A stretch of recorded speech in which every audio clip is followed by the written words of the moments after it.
Hi, everybody. Welcome to another edition of Packers Unscripted from Packers.com. I am Mike Spofford, joined by my partner in crime, Weston Hodkowitz. We're coming to you here from our studios at Lambeau Field, getting ready for a Sunday noon kickoff at Lambeau Field. A rarity, Wes, a noon kickoff at Lambeau. The New York Jets visiting Green Bay to take on the Packers. The Jets coming to Lambeau for the first time in 8 years. 2014 was the last time we saw the New York Jets here. And when I look at this team, it's a team that under Robert Saleh is starting to build some momentum, gain some confidence.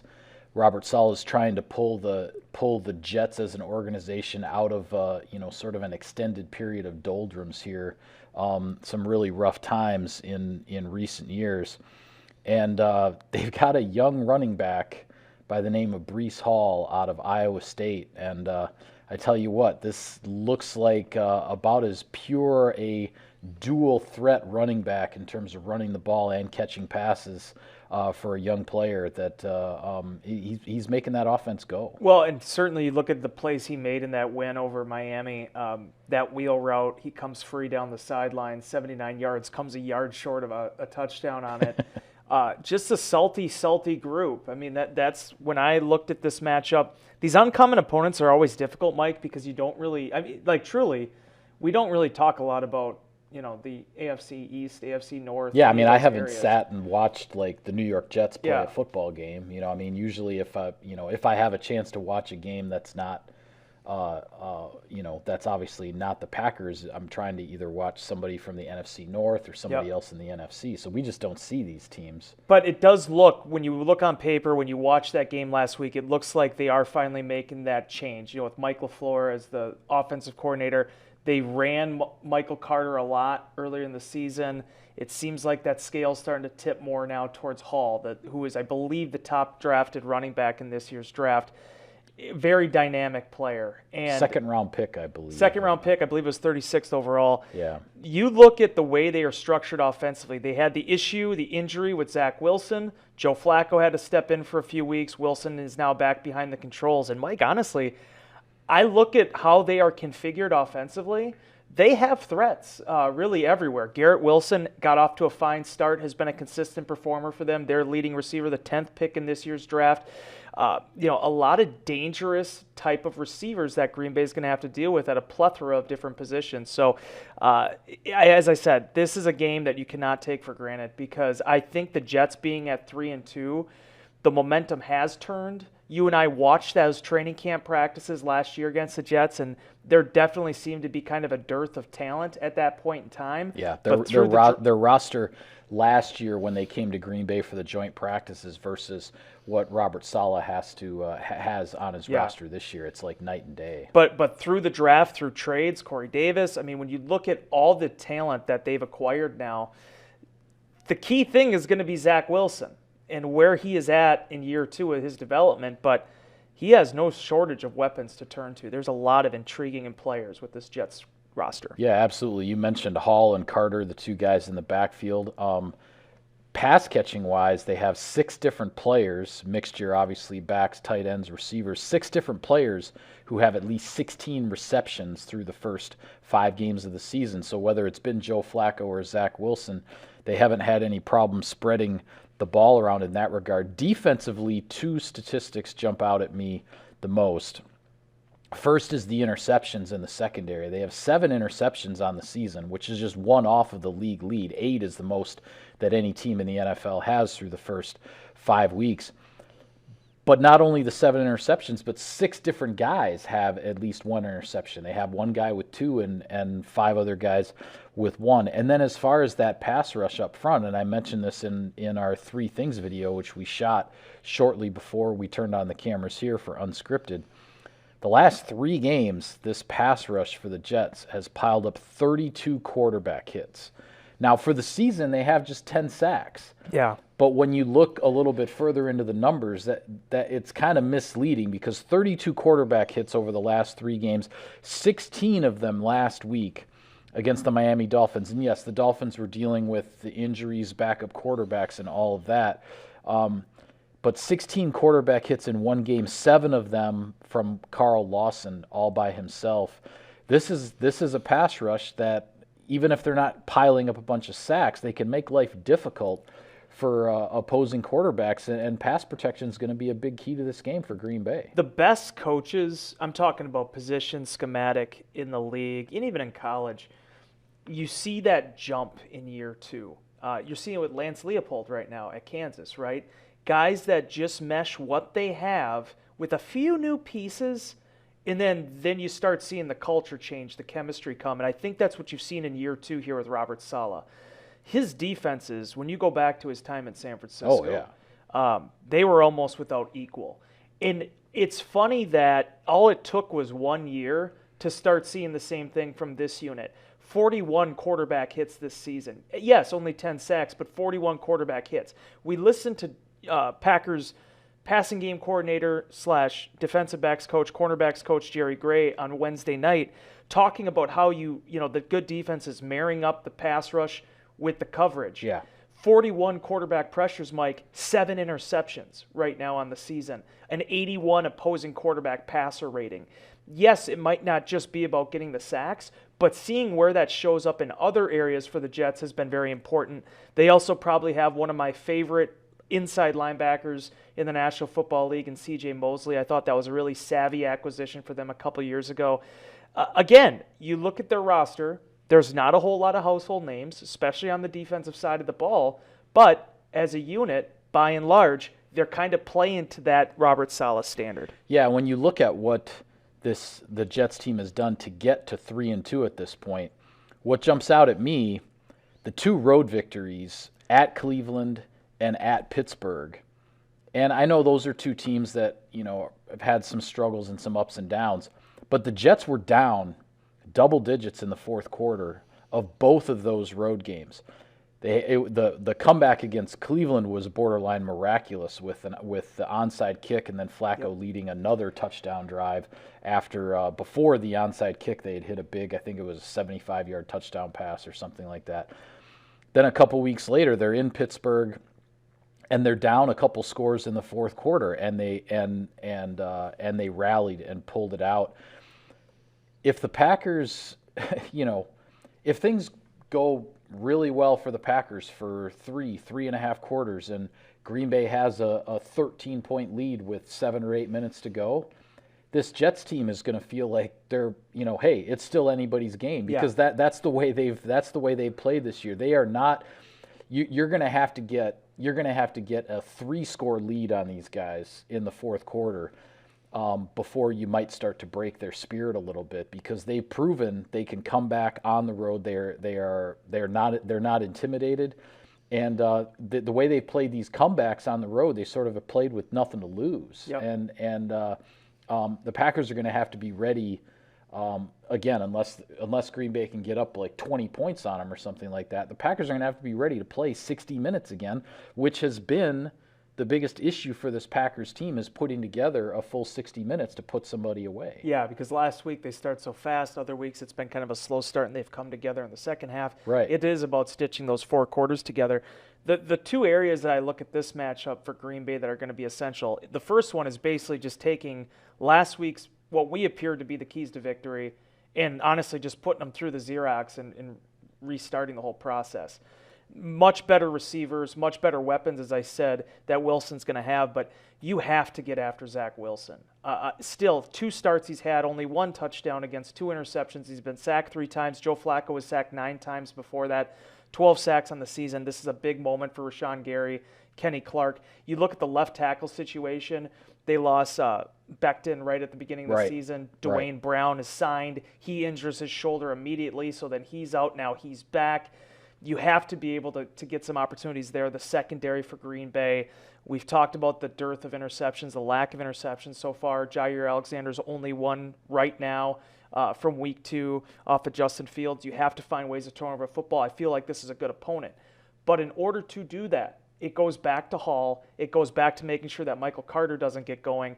You have to be able to stop the run. If you accomplish those 2 things and allow your offense to manage this game, maybe get the running game going more, it is a very winnable game.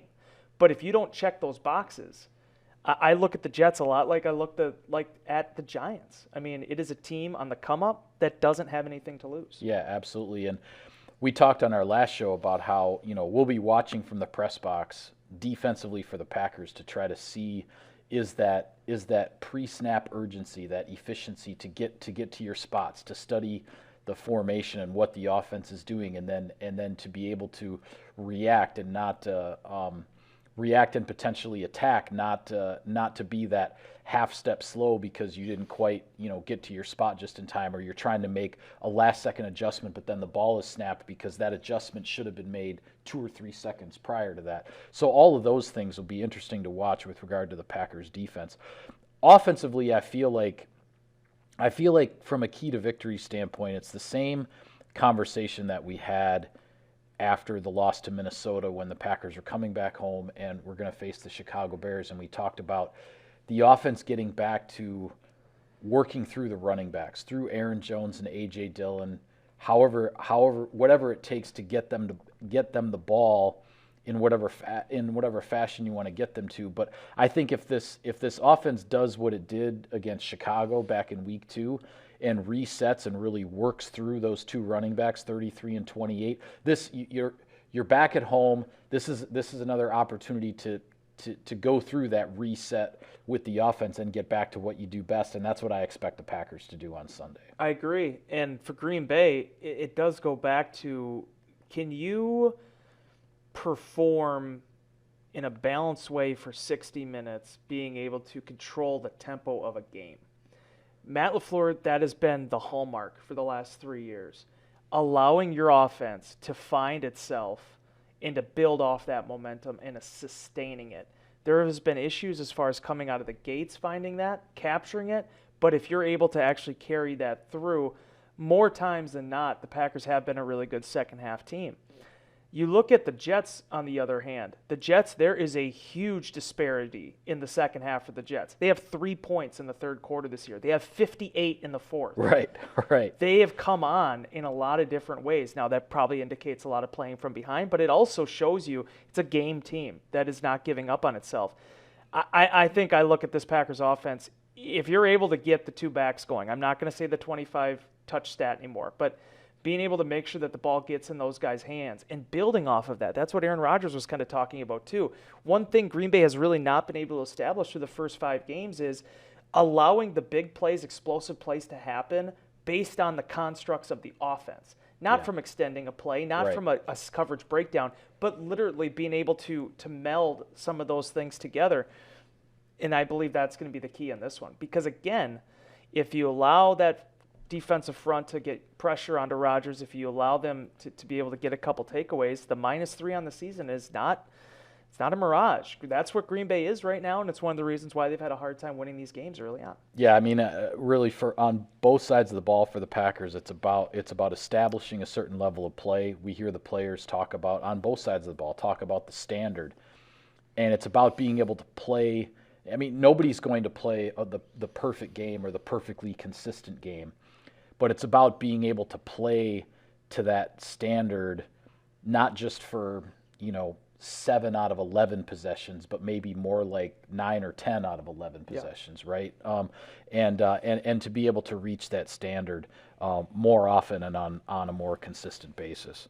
A little bit of sponsor business here for you, Wes. Sirius XM NFL Radio delivers hard-hitting analysis and up-to-the-minute NFL news that true football fanatics need 24/7. 365. And at Cousin Subs, we have something for everyone, like our Wisconsin cheese curds, mac and cheese, golden fries, and creamy shakes, all paired with your favorite sub or sub in a bowl. Cousin Subs, 50 years of better. All right, one last thing for you. Anything else in the keys to victory category that you want to touch on before we move on to other games around the NFL in Week 6? Yeah, I feel like it's also, you talked about the noon game, right? You talked about the normalcy that Green Bay is going to kind of feel here. I won't even mention the fact that you and I are going to have omelets on Sunday morning. I'm very excited about that. Omelets. It's been 3 years, bro. I know. Like, I'm excited for that. But no, the bigger issue, I think, for Green Bay is going to be getting back on its own clock. I feel like if you're able to win this, it's a really difficult stretch coming up for Green Bay. You're going on the road for 3 straight games. You come back home. You're taking on a Dallas Cowboys team that has been really outperforming, I think, what people's expectations were for them after this Dak Prescott injury. Yeah.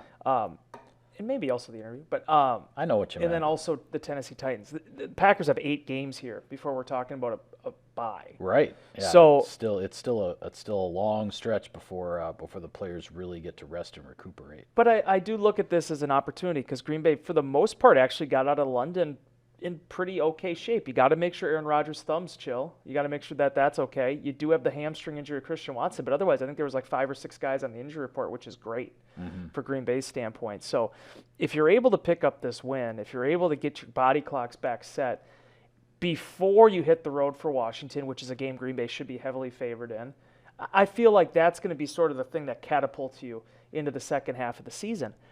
But you need to take care of business on Sunday against the Jets in order to do that. Yeah, it's an interesting stretch here coming up for the Packers, and I know it's all about the Jets on Sunday, but 3 of the next 4 games are noon kickoffs, which is not the norm for this team. I mean, the Packers are almost always playing at 3:25 and 7:30 and Monday nights and all that kind of stuff.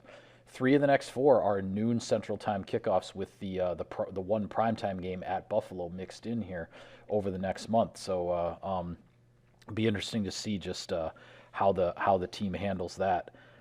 As far as Sunday goes, Week 6 in the NFL, 2 games in the early window that'll be going on at the same time as Packers-Jets that I think are worth talking about briefly. Minnesota is heading down to Miami. Obviously, Packers fans will have their eye on that. The Vikings at 4-1, sitting on top of the NFC North right now. And then Baltimore at the New York Giants, an AFC versus NFC matchup there. The Giants coming off of, the biggest win for so far for Brian Daboll as the new head coach, beating the Packers over in London. And Baltimore coming off of last-second walk-off field goal by Justin Tucker to beat the defending AFC champ Cincinnati Bengals. I saw something, and I apologize, I can't remember the stat exactly, but I saw something about how it's been some ridiculous amount of time since Minnesota won a game in Miami. Oh, really? Like that they've been on some kind of drought now. Don Shula was Matumboing them for many maybe years. Something like that, but. Vikings, kind of catching a break because it sounds like the Dolphins will be down to their 3rd-string quarterback as they were last week. I can't remember his name off the top of my head. We'll just say it was Matt Moore. But Tua and Teddy Bridgewater sounds like they are both out for this week, and the Dolphins were not able to put up much of a fight against the New York Jets. Last week, the Jets rolled up 40 points and beat them by 3 touchdowns. But Baltimore at the New York Giants, interesting in that, as we talked about with the NFC East on our last show, the Eagles are 5-0, the Cowboys are 4-1, and the Giants are 4-1. The Cowboys and Eagles playing each other on Sunday Night Football. The Giants playing at home against a tough Baltimore team with a chance to get to 5-1 and build on their victory over the Packers. So some interesting things going on with that NFC East that has garnered so much attention here with those top 3 teams off to such fast starts. Skylar Thompson, by the way, is the 3rd-string quarterback. That's it, Thompson. For the Dolphins. I remember him from Kansas State. I mean, the NFC East, it's been a recurring joke. I'm not going to just reiterate it, although maybe I will. I mean, the fact that they have been the division that I think everybody expected the AFC West to be, just with how they've performed here early on. Yeah. Certainly, as you talked about, the Giants sort of, shooting over everybody's very extremely modest expectations for them. Dallas, I think everybody was just waiting for them to falter after they lost Dak. And as I've continued to say, Mike, I get these vibes from Cooper Rush. He wasn't asked to do a lot last week. I would say the Cowboys defense definitely won that game for them against the Rams. That Cowboys defense made Matthew Stafford's life miserable last Sunday. That's all you need in this league sometimes. I mean, it works out that way, and Rush did enough to help them win that game.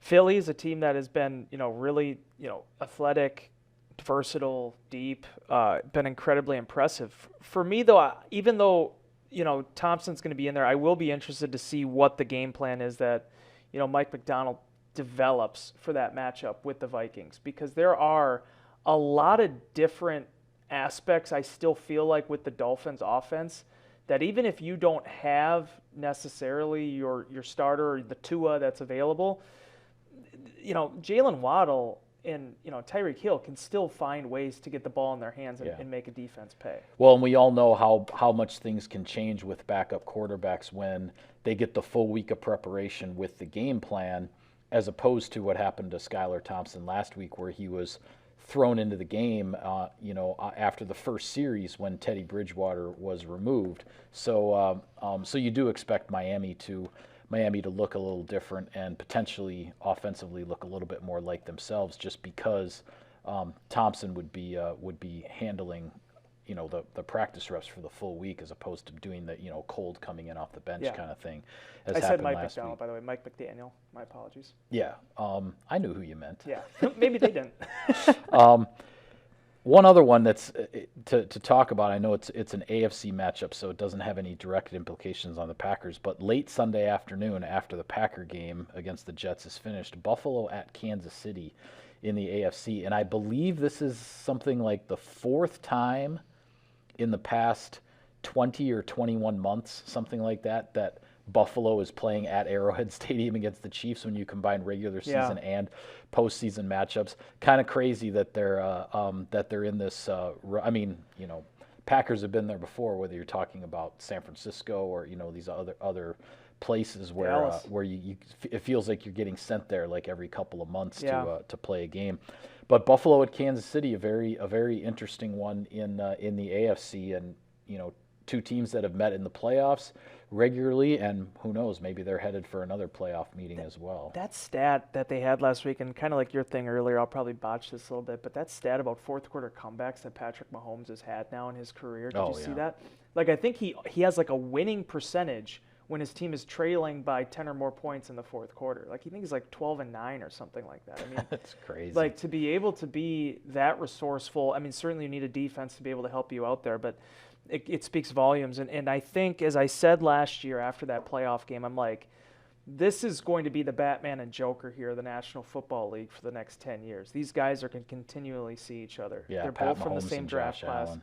They're the two best players from that draft class. Well, I guess you can throw the Lamar Jackson thing in there too, but they're exceptional quarterbacks, and the teams are going to be exciting to watch. Again, one we won't be able to watch, but I'm sure a lot of people will be jazzed about it. And I'd be remiss too. I mean, when you look at the NFC North, just to mention, Chicago has a very winnable game against Washington, a Washington team that is really reeling, with questions about the quarterback and whether or not Wentz is available, and even if he is the guy there, like. Yeah, Washington really struggling big time right now. Those are the type of games you need to win, and if the Bears do that, they're at 500. So there are no easy layups in this league, and in Green Bay, from their perspective, this is one more reason why you need to win on Sunday. Yeah, and that's a Washington team playing the Bears on Thursday Night Football. Then getting a little bit of a reprieve, a little bit of extra rest before the Packers go out to visit the nation's capital next week. But it's all about the Jets this week. The Packers they've got to get this one. 4-2 sure sounds a heck of a lot better than 3-3, right? We're at that stage where you start to especially going into a road trip. You start to what's that? Especially going into a road trip. Yeah, absolutely. Going into 3 straight road games, as we talked about coming up for the Packers. But with that, we'll call it a wrap on this edition of Packers Unscripted. Be sure to follow all of our coverage of the team and everything with Sunday's game at Lambeau Field, Packers-Jets. It's a noon Central Time kickoff. We'll have it all for you on Packers.com. For Wes, I'm Mike. Thank you for tuning in, everybody. We'll see you next time.